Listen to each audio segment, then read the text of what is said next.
습니다 시편 1편 1절에서 3절까지만 보겠습니다. 근데 너무나 잘 알고 또 암송까지 하는 말씀인데 오늘 시편 1편 1절 3절 같이 봉독하겠습니다. 시작. 복 있는 사람은 악인들의 꾀를 따르지 아니하며 죄인들의 길에 서지 아니하며 오만한 자들의 자리에 앉지 아니하고 오직 여호와 율법을 즐거워하여 그 율법을 주야로 묵상하는도다. 그는 시냇가에 심은 나무가 철을 따라 열매를 맺으며 그 잎사귀가 마르지 아니함 같으니 그가 하는 모든 일이 다 형통하리로다. 아멘. 이 말씀 가지고서 오늘 좀 잠깐 동안 나눌 건 뭐냐면 지지난 계속 수요일마다 하나님의 뜻에 대해서 같이 좀 나눴는데 우리가 하나님의 뜻을 아는 데 있어서 몇 가지 방편들이 있다고 말씀을 드렸습니다. 그 몇 가지 방편들 중에 기도에 대해서 기도하지 않으면 하나님 뜻 몰라요. 그리고 또 하나님 뜻을 알았다 할지라도 기도하지 않으면 용기와 담대함을 가지고 그 뜻을 펼쳐내거나 행동으로 옮기지 못한다. 기도에 대해서 좀 얘기했던 것 같아요. 그래서 오늘은 하나님의 뜻을 아는데 너무나 확실하게 알 수 있는 방편이 성경입니다. 성경 66권. 이 말씀 가운데 하나님이 선지자를 통해서 또 하나님이 직접적으로 그리고 또 하나님이 예수님을 통해서 그리고 많은 사도들을 통해서 말씀하신 이 내용이 빼놓을 수 없는 하나님의 뜻이에요. 그래서 말씀 붙들고서 성경 붙들고서 기도하잖아요. 그러면 거의 성경에서 나오는 확실한 말씀은요, 명령이 명령. 하나님 명령인 게 되게 많아요. 거의 확실합니다. 그래서 말씀 붙들고 기도할 때 이 하나님의 명령은 우리가 자유의 의지를 가지고 있지만 이 자유의 의지를 가지고 내가 이렇게 선택하는 부분이 아니에요. 하나님의 명령은. 선택사항이 아니라 필수사항임을 믿으시길 바랍니다. 반드시 지켜야 되는 부분이에요. 예를 들어가지고 10계명 같은 경우 더더욱 그래요. 내 안에 하나님 여호와 외에는 다른 신을 섬기지 말라. 그래서 우상에 대한 부분, 보이는 우상이든지 보이지 않는 우상이든지 간에 그 부분을 확실하게 제거하고 그리고 오직 하나님만 의지하고 그분의 말씀만 의지하는 저와 여러분 되길 주님의 이름으로 축원드립니다. 자, 오늘 시편은 이제 복 있는 사람이라는 것으로 시작이 되는데 하나님의 뜻 중에 우리들이 복 있는 사람으로 살기를 원하세요. 하나님이 바라보는 하나님은 복을 어떻게 정의하고 있는가 그 복에 대해서 말씀을 하고 또 우리가 복 있는 사람으로 살기를 원하는데 다시 한번 우리 1절을 같이 봉독했으면 좋겠습니다. 1절 읽겠습니다. 시작. 복 있는 사람은 악인의 꾀를 쫓지 아니하며 죄인들의 길에 서지 아니하며 오만한 자들의 자리에 앉지 아니하고. 자, 하나님이 우리를 복 있는 사람으로 살기를 원하시는데 어떻게 사는 것이 복 있는 사람으로 살아가는 것이고 하나님이 보시는 복은 어떤 것인가? 지금 제일 먼저 언급하는 게 이 악인들에 대해서 언급을 해요. 그러니까 이 세상에는 악인들이 있다는 거예요. 악인들이 존재하고 있다는 거예요. 그럼 그 악인들이 누구며 그 악은 이 세상에서 그 악인들은 어떻게 존재하고 하나님이 보는 악은 무엇인가? 라고 질문했을 때에 악인들의 꾀를 따르지 아니하며라고 했으니까 꾀 부리는 사람들, 요령 피우는 사람들. 그게 바로 악인들이라는 거예요. 악인들.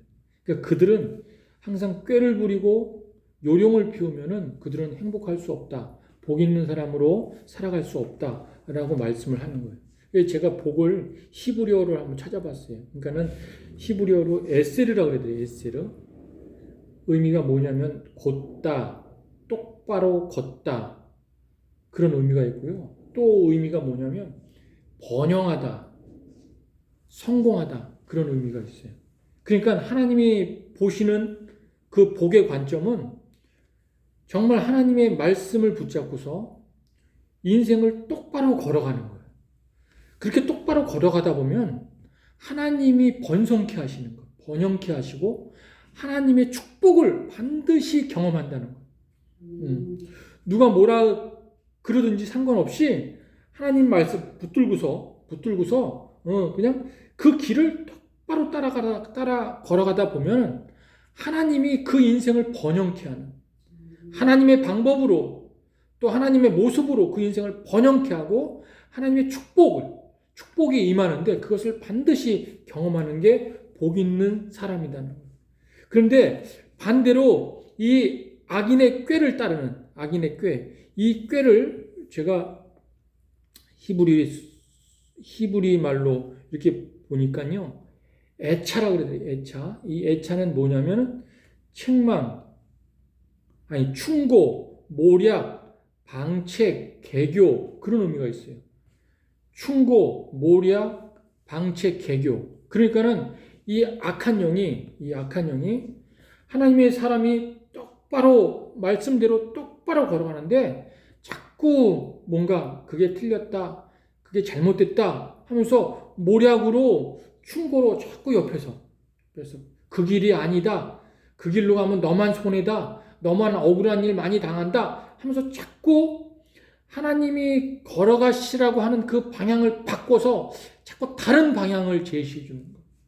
다른 삶의 길을 제시해 주는 게 바로 꾀라는 거예요. 꾀. 애차, 꾀. 예? 꾀라는 거예요. 그래서 이 복이라고 이야기할 때 하나님의 복은 바로 하나님의 말씀 자체가 복이고요. 이 에세르 그리고 반대로 이 애차, 꾀라는 악한 영이 자꾸 이렇게 주문하는 거죠. 충고해주고 모략을 제시하고 어떤 방책을 제시하고 어떤 요령을 제시하는 그 자체가 바로 악한 길을 거라는 거예요. 그걸 들을 때마다. 자, 그런데 여기서 뭐라고 얘기하면 이 꾀를 부리는 거와 그 다음에 또 똑바른 삶을 사는 것과 이 사는 것, 꾀를 부리는 것과 이 사는 것이 어디서 일어나냐면요. 제일 먼저 인간의 생각 속에서 먼저 작동한다는 거예요. 바로 삶으로 드러나는 게 아니라 인간의 생각, 마음 속에서 먼저 작동한다는 거예요. 그래서 하나님과 악한 영이 인간의 생각을 하나님은 하나님의 말씀을 인간의 생각 속에 집어넣길 원하시고 악한 영의 꾀를 인간의 생각 속에 집어넣길 원하시고 그렇게 와서 그 생각을 먼저 차지하는 거예요. 그래서 하나님의 말씀을 붙들고 기도하고 하나님의 말씀이 나의 생각 속에 먼저 들어온다. 나의 생각 속에. 그래서 계속 그 말씀이 생각나게 되고 그 말씀을 계속 기억하는 사람은 진짜 그 생각대로 살 수밖에 없어요. 이 생각이요. 인간의 생각이 굉장히 중요합니다. 신앙생활에서. 생각이. 왜냐하면 행동, 말, 삶 다 근원이 이 생각이 그 뿌리가 생각이 있는. 내가 무슨 생각을 주로 하고 사느냐에 따라서 주로 말이 그렇게 나와요. 말이. 행동을 그렇게 해요. 행동. 그 사람의 삶을 어떻게 사는지 삶을 보면은 그 사람의 생각 속에 담겨 있는 그 생각이 표현으로 삶 속에 표현되어지는 거예요. 행동도 말도. 그래서 악한 영도 사람의 생각을 그 가치관을 붙들려고 그러고 하나님도 그 가치관을 사람의 가치관, 생각을 붙들려고 하는 거예요. 한 번은 예수님이 베드로에게 찾아오셔가지고 이렇게 말씀하십니다. 내가 너를 사람을 낚는 어부가 되게 하리라. 처음에 베드로가 예수님의 그 말씀을 들었을 때는 아무런 의미 없이 깨달음이 없었어요. 근데 그 말씀을 하셨어요. 근데 베드로가 성령을 충만하게 받고 그 성령이 베드로의 생각을 사로잡아가지고 사로잡아서 예수님이 하신 말씀을 생각나게 해주셨는데 내가 이제는 물고기를 잡는 어부가 아니라 사람을 낚는 어부구나 하면서 그가 복음을 전하면서 죽어가는 사람을 살리는 진짜 사람을 낚는 어부로 그렇게 살아가는 모습을 보게 돼요. 성령께서 베드로의 생각을 사로잡아서 하나님의 말씀에 붙들려서 살아가니까 베드로의 인생이 완전히 변화돼서 사람을 낚는 어부, 그 어부의 삶을 살아가는 거예요. 또 예수님과 함께 동고동락한 가룟 유다 봐요. 어느 날 가룟 유다의 마음속에 사단의 영이 어떤 생각을 집어넣어 주냐면 예수님을 30냥에 팔아야 되겠다. 예수님 3년 동안 계속 따라다녀 봤는데 뭐 얻어지는 게 없어. 유익되는 게 없어. 내가 목표한 대로 예수님이 이루시는 분이 아니라 예수님 딱 보니까 실패자네. 도망갈 생각만 하네. 그렇게 딱 마음의 결정을 딱 해버리니까 악한 영이 그 틈을 타서 가룟 유다의 마음속에 네 주인을 30냥에 팔아라. 그러더니 그 생각으로 가득하더니 결국은 예수님 30냥에 파는 어처구니 없는 그런 일을 저지르게 되는 거예요. 생각이 굉장히 중요합니다. 그 생각이 첫 번째로 하나님이 언급하시는 게 악인의 꾀를 쫓지 말라. 하나님의 뜻은 우리가 복 있는 사람으로 살기를 원하는데 무엇보다 먼저 너의 생각, 네가 주장하는 그 생각이 하나님의 말씀에 비추어서 옳은가 그른가 판단하라. 그리고 하나님의 말씀을 붙들고 그 말씀에 의지하여 너의 생각을 자꾸 하나님의 말씀에 비추어서 잘못된 생각을 고치고 바꾸고 새롭게 하라. 그렇게 말씀하는 줄로 믿습니다. 자, 생각을 바꾸는 거 다른 방법 없습니다. 하나님의 말씀을 밤낮으로 묵상하는 것밖에 없어요.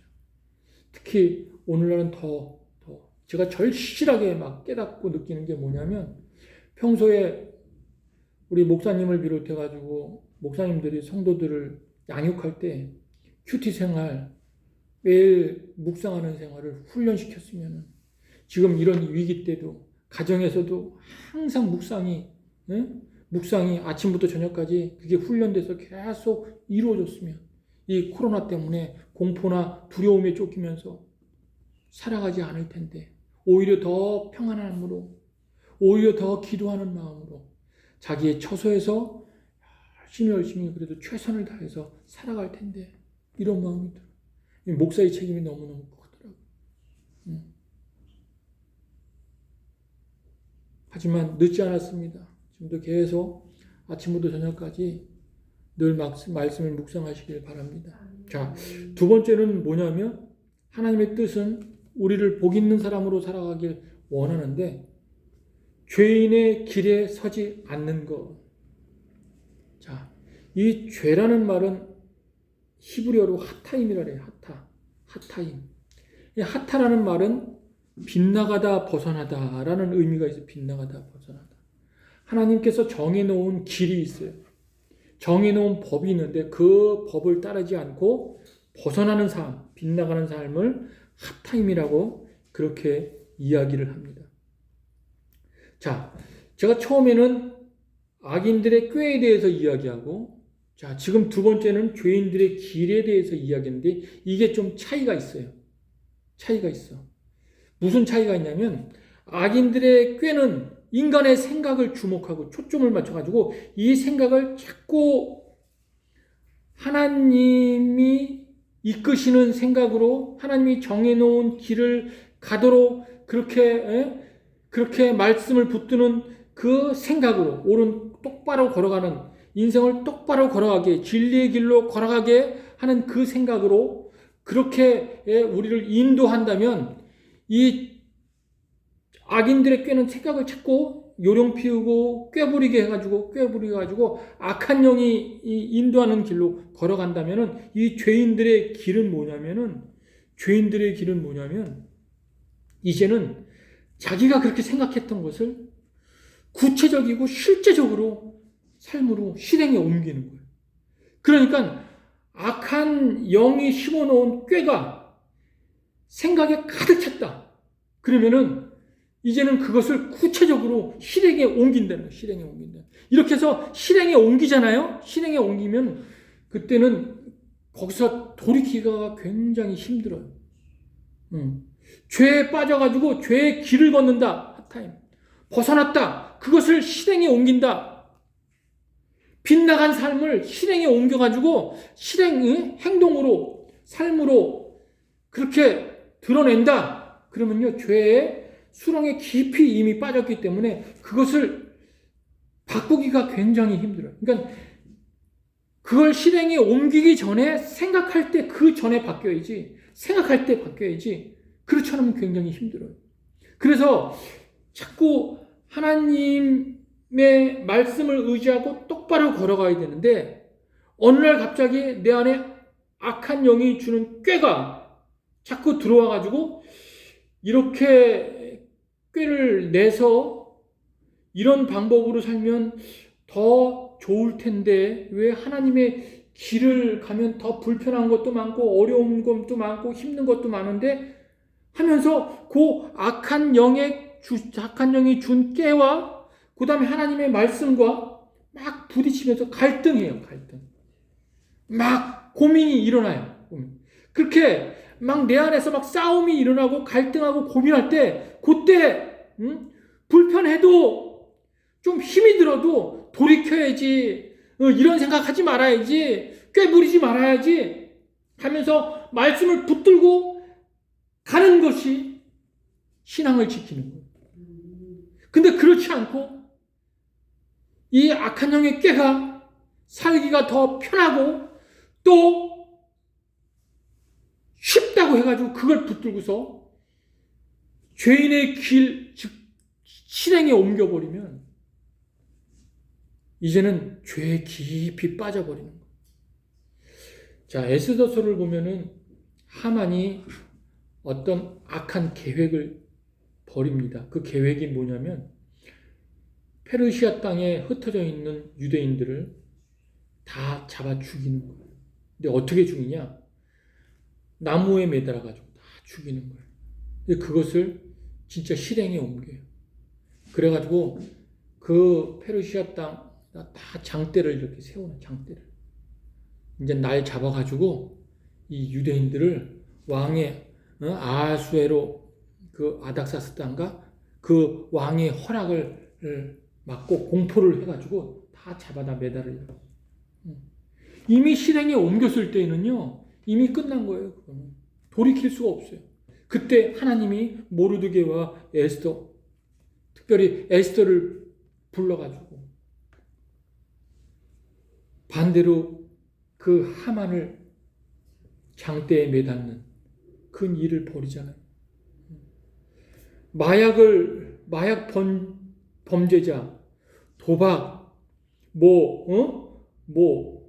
일단은 일을 저질러 놓으면, 밖으로 일을 저질러 놓으면, 처음에 한 번, 두 번은 양심이 찔려가지고 힘들 수 있어요. 힘들 수 있어. 그러나 지나면요, 그냥 빠져버려가지고 너무너무 힘들어요. 그래서 생각에서부터 돌이켜라. 그렇게 말씀하고 있는 것입니다. 세 번째, 이 오만한 자는요, 이 오만이라는 것은 그 히브리서에 찾아보니까요, 하나님의 반대편에 서서 하나님의 진리를 조롱하고 비웃는 자들이더라고요. 보니까. 이게 점진적으로 죄가 이게 더 커지는 건데, 그러니까 처음에는 악인들의 꾀를 부려야지 그런 생각 속에서 서서히 죄가 자기 안에 이렇게 들어오다가, 그 다음에 두 번째는 그걸 실행에 옮기다가 이게 한두 번 늘어나니까 어떻게 되냐면 자리를 펴놓고 그 자리에 앉아서 안주해 버리는 거예요. 하나님의 반대편에 서서 자리를 펴놓고서 거짓을 진리처럼, 비진리를 진짜처럼 그렇게 진짜라고 믿고 그것을 따르면서 거기에 털을 잡고서 자리를 펴서 자기 자리를 만들었어요. 자기 세계를 만들었다는 거예요. 그 술집 하는 사람들 보니까요, 막 10년 넘게 술집 하는 사람들 보니까 정당하게 술을 파는 것이 아니라 보통 술 취한 사람들 보면은 술에다가 물을, 특히 위스키나 이런 거에다가 물을 붓고서 그리고 그 물과 섞여진 술을 팔더라고요. 그리고 가격을 바꿔가지고 계산표를 바꿔서 몇만 원밖에 안 나오는 거를 몇십만 원 나왔다고. 그렇게 해가지고 돈을 착복하는 그런 일들이 정말 많이 일어납니다. 근데 아무렇지도 않게 다들 그렇게 하니까 그런 세계 속에서, 그리고 모텔이나 노래방 하는 사람들도요, 어떻게 그냥 순수하게는 돈 벌기가 힘드니까는 젊은 여자들을 막 그 방에 막 이렇게 들여보내요. 그래서 음란 행위를 하게. 그걸로 돈 버는 게 훨씬 몇 배로 돈을 벌 수 있으니까. 그리고 그게 죄인데도 아무렇지 않게 그 장사를 해요. 다 하나님의 반대편 서서 하나님의 진리를 조롱하면서 비웃는 행위거든요. 그래서 아예 거기에 안주해버렸어요. 그러니 양심의 화인만이 그런 삶을 살아가는 것을 보게 됩니다. 그러면서 하나님께서 말씀하시기를, 너희는 정말 내 뜻은 뭐냐? 너희가 복 있는 사람으로 살기를 원하는데 그 복 있는 사람은 다른 삶이 아니라 내가 너에게 말씀을 주고 언약을 주었는데 그 언약을 밤낮으로 계속 묵상하며 즐거워하는 것이다. 그렇게 말씀하고 있는 거예요. 그러면서 오직이라는 말을 써요. 오직. 2절 한번 읽어볼까요? 2절 읽겠습니다. 시작. 오직 여호와의 율법을 즐거워하여 그 율법을 주야로 묵상하는 자로다. 이 오직이라는 말은요, 참으로 진실로라는 말. 참으로 진실로. 참으로 여호와의 율법을 즐거워해라. 진실로 여호와의 율법을 즐거워해라. 근데 이 참으로 진실로 오직이라는 말을 묵상하다 보니까 이게 들어요. 그냥 진실로 참으로 이 말 속에는 뭐가 있냐면 너 마음을 다하고 뜻을 다하고 목숨을 다해서 네가 정말 할 수 있는 최선을 다해서 하나님의 율법을 붙들어라. 그 의미더라고요. 그래서 예수님께서 계명을, 그 수많은 율법을 두 가지로 축소해가지고 마음을 다하고 뜻을 다하고 정성을 다해서 하나님의 말씀을 붙들어라. 그렇게 말씀하시고 있는 것입니다. 이 율법은 토라를 의미합니다. 토라.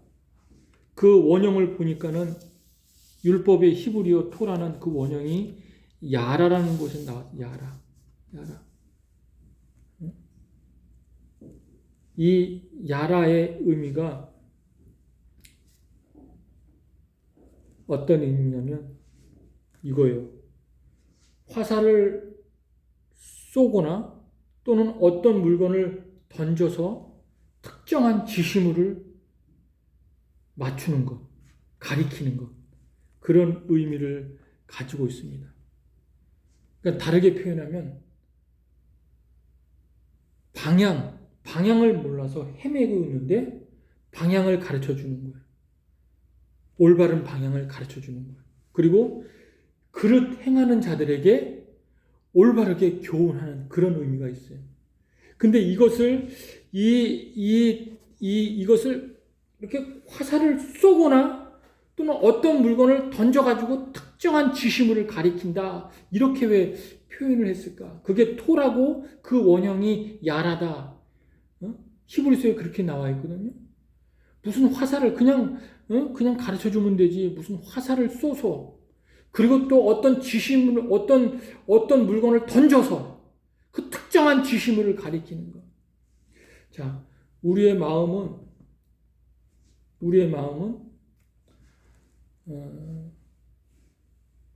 가슴이 미어지는 어떤 고통이 따를 때요, 오래 기억하게 되어 있어요.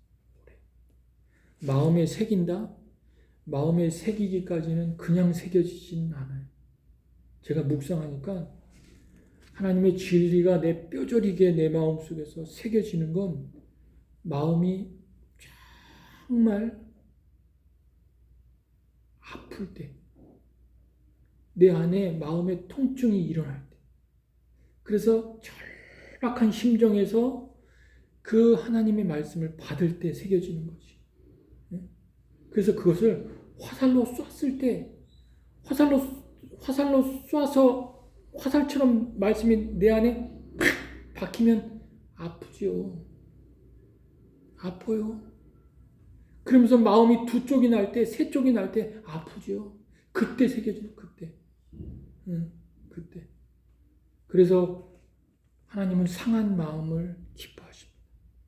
상한 마음.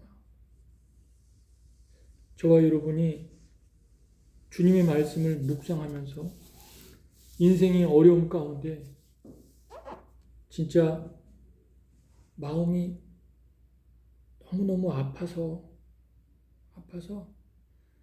그 아픈 순간에 하나님의 말씀을 의지하고 아픈 순간에 하나님의 말씀을 마음에 하나하나 새겨서 죽는 그날까지 잊혀지지 않는 그런 은혜가 있기를 원합니다.